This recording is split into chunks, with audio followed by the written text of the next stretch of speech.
verse 17. We'll finish Jonah 1, and then we'll go all the way through Jonah 2. So Jonah 1, 17 through Jonah chapter 2, verse 10. That's where we'll be tonight. Just to give you a quick recap, this is where we've been. We've been in the book of Jonah. We'll be going through the entire book during our time together at retreat this year. The book of Jonah is the story of a period in Jonah's life where he ran from what God had called him to do. Jonah is a prophet of God. He is a spokesperson of God. God gave him a direct order in Jonah chapter 1 to go to a place called Nineveh, which is called a great and mighty city. And in the people of Nineveh, there was a lot of evil. Last night, we heard from two different kings of Nineveh. Neither of them you would want to be your Facebook friend, right? One of them made a human being his own dog. Not a nice guy. God wanted Jonah to go to Nineveh to preach so that they would turn from their evil. Jonah did not want to do that because he did not like Nineveh, because he knew what would happen. Because right now, in this part of Jonah, the nation of Israel is rebelling against God, and Jonah knows what God's going to do. He's going to forgive Nineveh, and he's going to use Nineveh to bring Israel into captivity so that Israel will be disciplined, and Jonah doesn't want that to happen. The main character in the book of Jonah is not Jonah. It's who? God, right. And as we hit Jonah chapter 1, verse 17, Jonah wants to leave the very presence of God, but that's a mistake because you can't do that. The more you run away from God, the more you actually run into him. So Jonah tries to throw a little wrench in God's plans, and he decides to throw a storm in Jonah's plan. And what ends up happening is that because Jonah ran away from what God wanted him to do, he put an entire ship in danger. The sailors are chunking things overboard. They're basically throwing their salary away to save the ship. And finally, they figure out that it's because of Jonah that the ship is about to go down. And Jonah says, "You got to throw me overboard." And they're like, "We don't want to do that." And he goes, "No, you got to throw me overboard." And all the while, the storm is raging and raging. It keeps on growing and growing. And finally, they throw Jonah overboard. And the sailors actually fear God. They offer sacrifices and they make vows. That's where we left off. But as we hit Jonah chapter 1, verse 17, what's happening to our buddy Jonah? So let's dive in. Jonah chapter 1, starting in verse 17. And the Lord appointed a great fish to swallow up Jonah. And Jonah was in the belly of the fish 3 days and 3 nights. I want to stop right there. God appoints a great fish. You see God in control over all creation. Eyes on me for just a second. What you see here by that word appointed is you see God in complete control of this situation. This is not circumstance. This is not just, oh, how convenient a fish to swallow him. Hey, Moby Dick, meet Jonah. No, that is not what's happening. God is in total control. He appoints. First of 4 uses in this book of the word appoints. God is in control. Most likely it is a whale. Most likely a whale. And Jonah has this written 3 days and 3 nights. These are parts of days and nights. It was accepted at the time, even if it was like part of Friday, all of Saturday, and part of Sunday, they would call that 3 days and 3 nights. For example, you're not even going to be here for a full 72 hours yet. It's a 4-day retreat, right? Thursday, Friday, Saturday, Sunday. Now, interesting that this also coincides with something else that was 3 days and 3 nights. Matthew chapter 12, you don't have to turn there, just listen. In verse 39 and 40, Jesus says this, "But he answered them, an evil and adulterous generation seeks for a sign, but no sign will be given to him except the sign of the prophet Jonah." Verse 40, "For just as Jonah was 3 days and 3 nights in the belly of the great fish, so will the Son of Man be 3 days and 3 nights in the heart of the earth." This is a foreshadowing of Jesus' resurrection. Do you see how the Old Testament is so vital to your faith? Because it points you forward to the ultimate fulfillment of everything that God promised in Jesus Christ. Jonah is in the belly of a fish. This is actually protection. This is God's protecting Jonah. God is protecting Jonah from the sea by a fish. Why a fish? Couldn't it have been something more like dramatic, like a dragon or a hobbit? Mr. Frodo, look, it's Jonah, right? But think about this. God uses whatever he wants, whenever he wants, for whatever purpose he wants. And God decides to teach Jonah a lesson in the belly of a very big fish. So Jonah is being delivered by something that normally would be very dangerous, right? Would you pet a whale? Probably not. Some of you would say yes.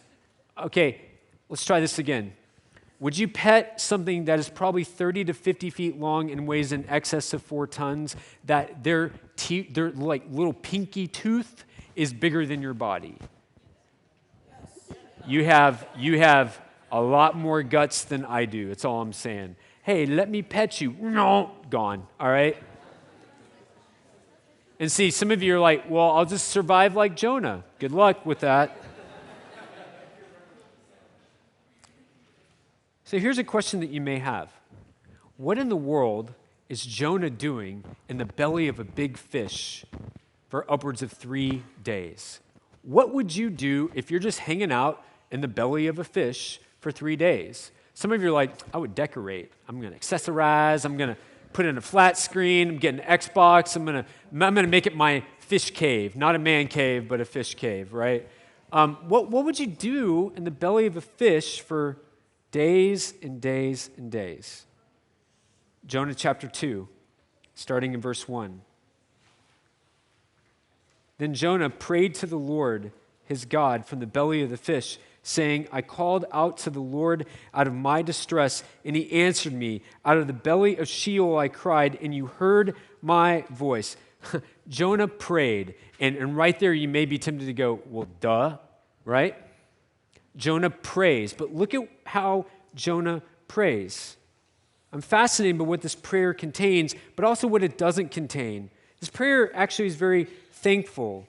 I called out to God, and he answered me.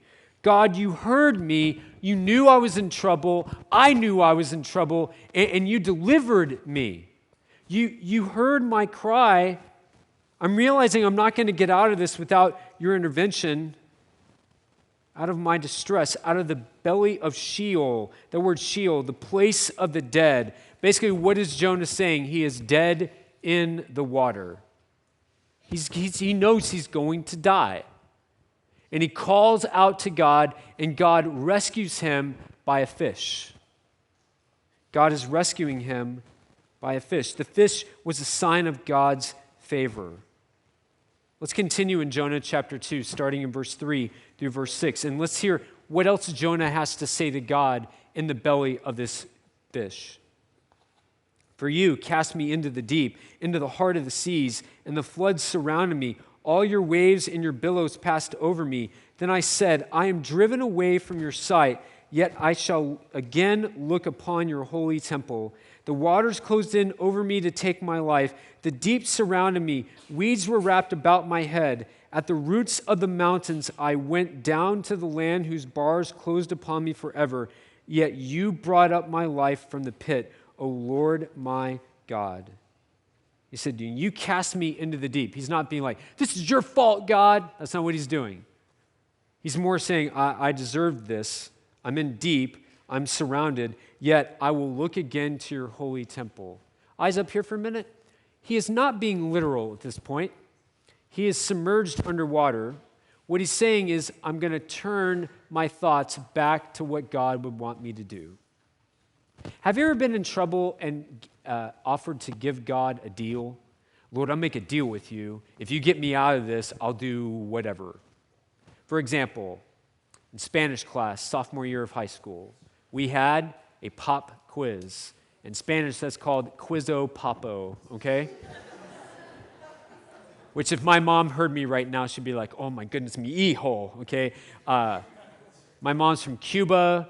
She's taught me Spanish. I actually can speak it somewhat good, not as fast as her. She is a mile a minute. I'm like a mile sometime, right? Anyway, it's a pop quiz in Spanish. I didn't know it was happening, and I remember praying, God, if you help me pass, I promise I will never cuss again. I passed. I got an 80. Praise Jesus. And I didn't cuss again until lunch. I'm not saying cussing is good. I'm just saying that what a silly thing to make deals with God. This is not what Jonah's doing here. He's saying, I'm going to turn and look back to God because I know where I am as a result of what I was doing. He realized the severity of his situation. I have a question for us tonight. Do you realize the severity of your situation apart from God's grace working in your life? We're going to talk again about what the gospel is. The gospel does not start with how great you and I are. I want everyone to look at me just for the next 10 minutes. You don't have to write anything down, just listen. The gospel does not start with how great you and I are. The gospel starts with a very great God.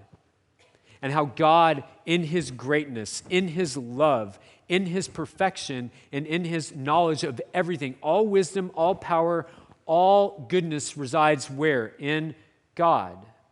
And this God acts. He's not just a God who is, he's a God who does. And what does he do? He creates everything. Read Genesis. He creates light and darkness. He creates sun and stars. He creates animals. He creates you and me, mankind. And unlike animals or mountains or stars or water, you and I have this unique ability to relate to God, but also to reflect him to everyone and everything. We've been given an awesome privilege by this God. We get to relate to God in a way that nothing else in creation does. Unfortunately, we also have the unique ability to rebel and reject God, rebel against him and reject God unlike anything else in creation. We do. And we have. It's called sin. How many of you have ever sinned? Don't raise your hand, because you all have. And if you don't raise your hand, that's a lie, which means you're a sinner, okay? A sin is anything you would say, anything you would think, or anything you would do that God would not approve of. It's called sins of commission. You commit them. Sin is also failing to do what God has told you to do. We saw that in Jonah chapter 1. Go to Nineveh. I'm running away. It's a sin of omission. It's omitting. It's staying away. All of us have done it. And the problem is sin is not just something we do. Sin is what we are. We are sinners. It's our nature. We cannot work our way back into God's good grace. In fact, all of our work is like the sailors in Jonah chapter 1. They rowed and they rowed and they rowed and they rowed, and they tried to get past the storm, and all it did was drive them deeper into the storm. Apart from God's grace, giving you and I what we do not deserve, we would be hopeless and helpless. But because of Jesus Christ, who interestingly enough in the Gospels is called the second Adam. What a name. The first Adam blew it all. The second Adam redeems. The first Adam falls prey to temptation. The second Adam resists temptation successfully so that in him, because of what Jesus did in his life and his death and his resurrection, you and I can be reconciled to God. We can be restored to right relationship with God through placing our faith in Jesus, not anything we do. The gospel is our only hope. Jonah, his hope was in God's grace. Jonah says, I was in a bad situation. I was in deep. I was in the weeds. I saw the roots of the mountains, the roots. In other words, not just the bottom of the mountain, but the very root of it, Jonah is going down to. His senses were getting heightened because he was about to die. And then he says, you brought up my life from the pit. You raised me from a grave, O Lord my God. This is what's happening. Jonah is giving God thanks for what? What God is doing with this fish. Now, you may not have chosen a fish, But do you think Jonah was grateful for the fish? This means yes, he was. Now let's see what else Jonah has to say in verse 7 through verse 10. When my life was fading away, I remembered the Lord, and my prayer came to you into your holy temple. Verse 8, those who pay regard to vain idols forsake their hope of steadfast love. But I, with the voice of thanksgiving, will sacrifice to you what I have vowed I will pay. Salvation belongs to the Lord. And the Lord spoke to the fish, and it vomited Jonah out upon the dry land. My life was fading away. I remembered you, God. My prayer came to you, and it was personal. I actually was coming to you. And then Jonah chapter 2, verse 8. Those who pay regard to vain idols forsake their hope of steadfast love. If you have an NIV, it says, those who cling to worthless idols forfeit the grace that could be theirs. Idols. Idols. Now, many of you are thinking right now, I don't have a painted wooden image that I carry around with me. I'm not guilty of worshiping idols. And I will argue that everyone everywhere is guilty of idolatry. Okay? Idols or idolatry, it's this art of taking anything, a good thing, a bad thing, or a neutral thing, and you elevate it up to a God thing, which makes it an evil thing because it's taking the place of who? Who? God. Everyone does it. I can tell you right now that the main idols of our culture are 4 P's. People. You want to impress that person. You want that person to like you. Guys, you want that girl. Girls, you want that guy. Or you just want that person to be your friend. You'll do anything so that they will give you approval. People. Places. You can't be happy unless you're in a certain place. Maybe it's here. Maybe you have an idolatrous affection for this place right here. You're taking a good thing and you're making it a God thing. Some of you, it's your philosophy of life. It's the way you look at life, your beliefs. You make those an idol. And for many of us, it's possessions. Possessions. I have to have that. I have to have that new this or that, an iPhone or an iPod or an Xbox or whatever it would be. And we elevate these things to godlike status. We worship them. And Jonah is saying something very interesting here. He calls them vain idols, worthless idols. Interesting that in the 10 Commandments, God says, you shall have no other gods before me. He says, you should not commit idolatry. God knows that we are prone to idolatry. We're prone to it. And by the way, don't let anyone fool you when people say, I'm not a worshiper. Look at me for a second. Everyone worships. Everyone worships. My atheist buddy, my atheist friend, his name is Dave. You know what he worships? His own brain. I'm smart enough. I don't need God. I have it all figured out. Dave, you can figure out all the problems in the world? Yeah, we don't need God. God's just a figment of your imagination. I've never seen God. Oh, okay, Dave. Dave, can I ask you a question? What? Have you ever seen your brains?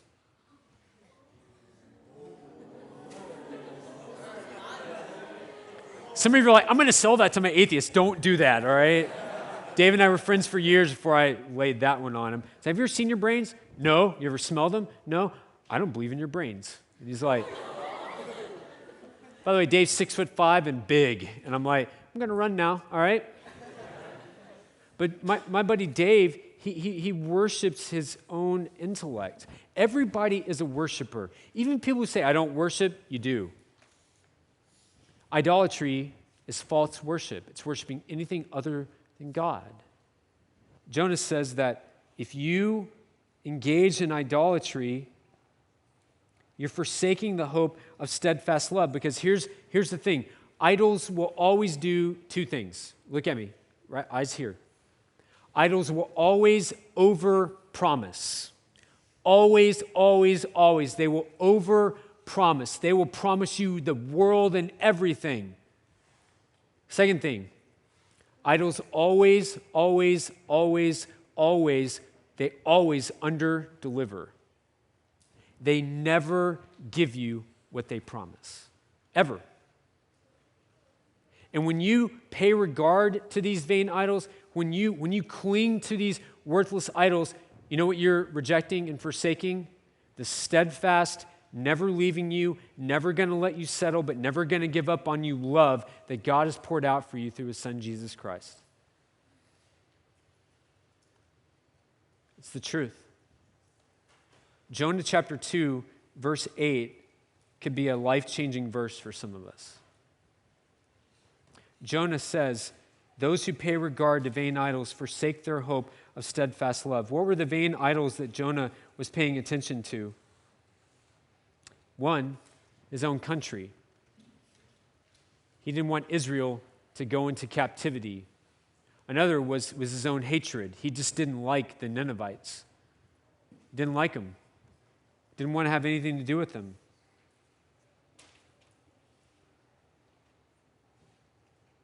They forfeit grace. It's like you're walking away. Okay, just pretend for a minute, because you'll see why in a second. Pretend I just come next to you. I say, look, I can't pay you today, but in 2 years, I promise you I'm going to give you $1 billion. I promise. And you're like, $1 billion? 2 years? Sign me up, okay? And then you go on the internet and you're like, is this guy really for real? And you find out I'm getting a trust fund for $6 billion and I can give you a couple of them. And you're like, okay. And then someone says, hey, I got $1,000 I'll give you right now. And you're like, give me the 1,000. Every time you and I forsake God for one of these idols, you're basically saying, give me the 1,000 while you leave the $1 billion aside.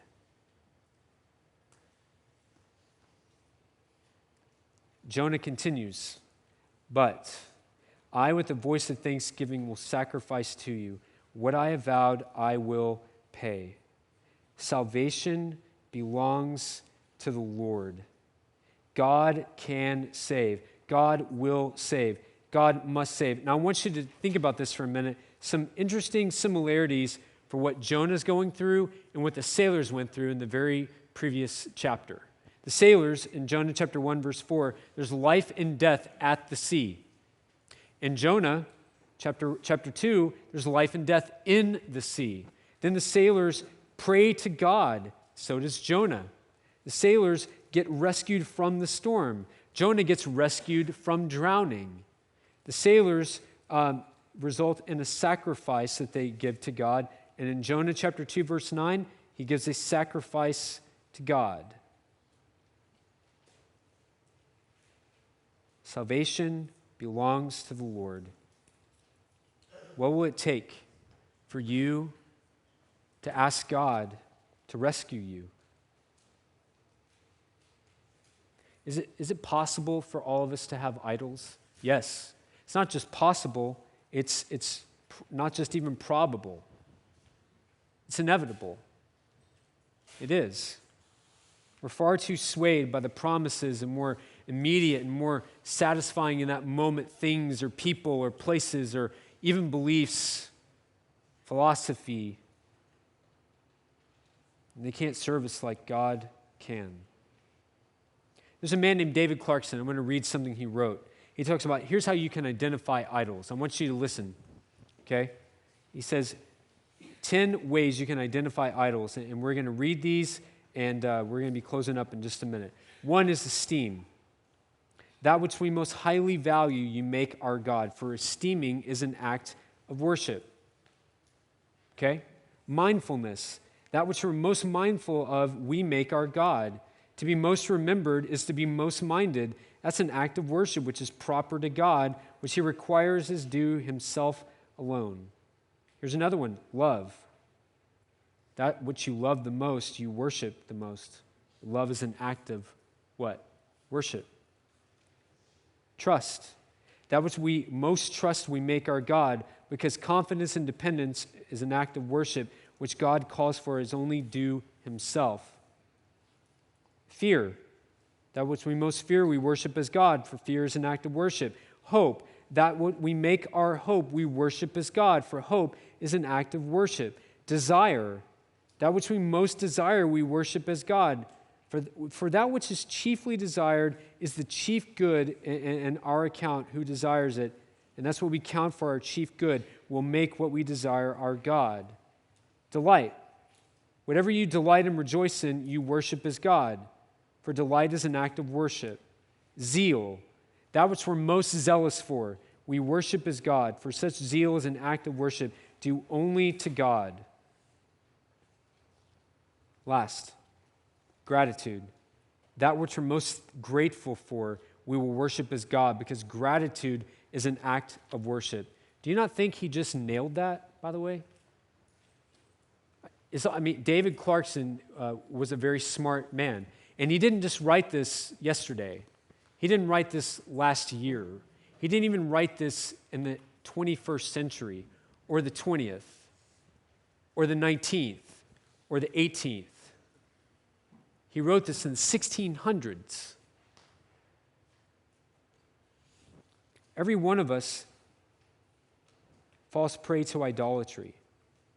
Every single one of us will worship something or someone.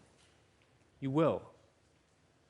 And right before we close up, I want to just be really honest with you. I just graduated high school. I was on the student leadership team. My youth pastor was helping me get ready because I really wanted to go into youth ministry. But I thought I couldn't live without a girlfriend. Now you have to understand a couple of things were not in my favor. Number one, I was not a good-looking guy. Number two, my nose is like this and it's never been broken, okay? It's kind of weird, all right? Number three, I had this extremely high waist that went up to here. I looked really weird in tucked shirts, okay? Number four, I didn't have a lot of success with girls, so I was very awkward in front of them. It's like, hi, how's it going? Hi, that was... So basically, it would take a divine miracle for me to have a girlfriend. But I'm thinking, I have to have a girlfriend. I remember reading this verse in one of my quiet times, Psalm 37:4. Delight yourself in the Lord, and he will give you the desires of your heart. And I thought, this is it. I'm going to delight myself in the Lord, and he's going to give me a girlfriend. Woo. So, go to summer camp in 1991. And there was a camp that a bunch of people were at from all over the place. And out of the corner of my eye, there she was. Boom! It's like a light enveloped her. And I went, Jesus, is that her? Yes, my son. That didn't happen. Some of you are like, God talks to him. No, it wasn't like that at all. I saw her and I was like, wow. She's not cute. She's beautiful. And then what was really funny is that she walks up to me, she goes, hi, my name is Melissa. I'm like, hi. I was like, she talked to me? What? And pretty soon we got paired up in group games and stuff, and I'm just like, hi. And we're at the cafeteria eating, and I'm like, can I take your plate, please? And she's like, I can do it myself. I was like, I'll take it, Because I like taking other people's trash anyway, and I thought I can at least, wow, this is her trash. She touched this. It was awesome, right?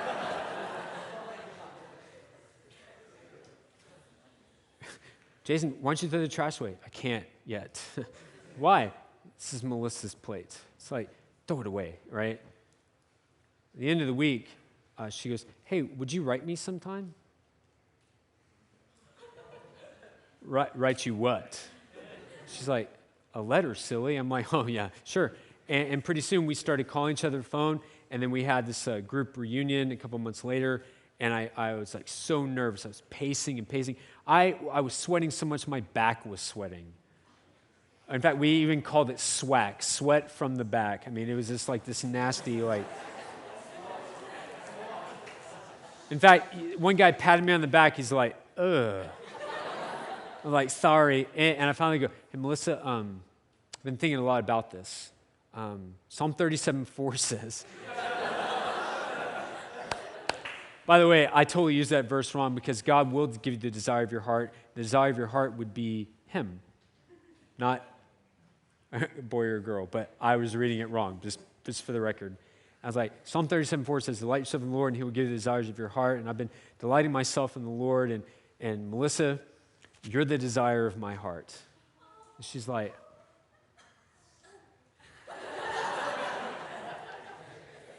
She goes, Jason? I was like, yes. She goes, if you ask me out, I will say yes. So what did I do? I just stayed there for like ever because I'm like... She's like, are you going to ask me out? I'm like...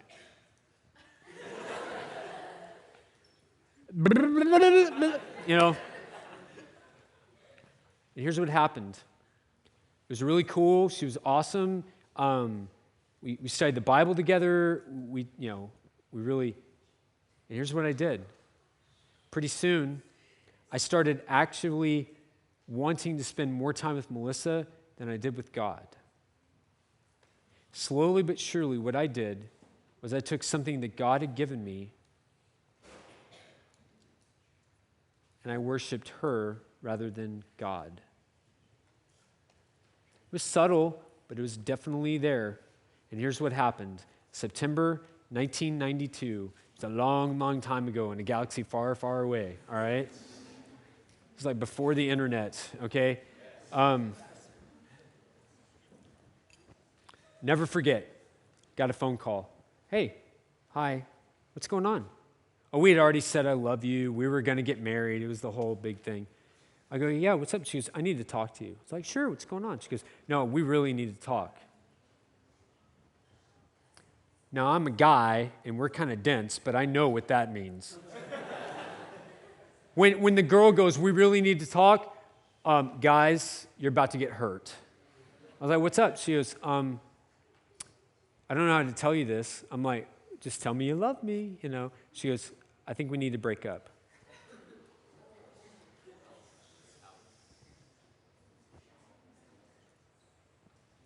Is this a prank? Someone else is calling me? Is this my sister? What? You know, I'm like, she goes, yeah, I just think we need to break up. I think you're actually putting me above God. I just want to be friends. Talk to you later. You want to know how much later? We haven't talked in nearly 23 years. It's August 7th. September 22nd, it will be 23 years since we've talked. And if we were to talk, here's what I would tell her. Look at me. Thank you. You did me the greatest favor ever because I was worshiping you rather than God. I had taken something God had made and I used it to worship rather than worshiping God for giving it to me. What are things in your life that are idols?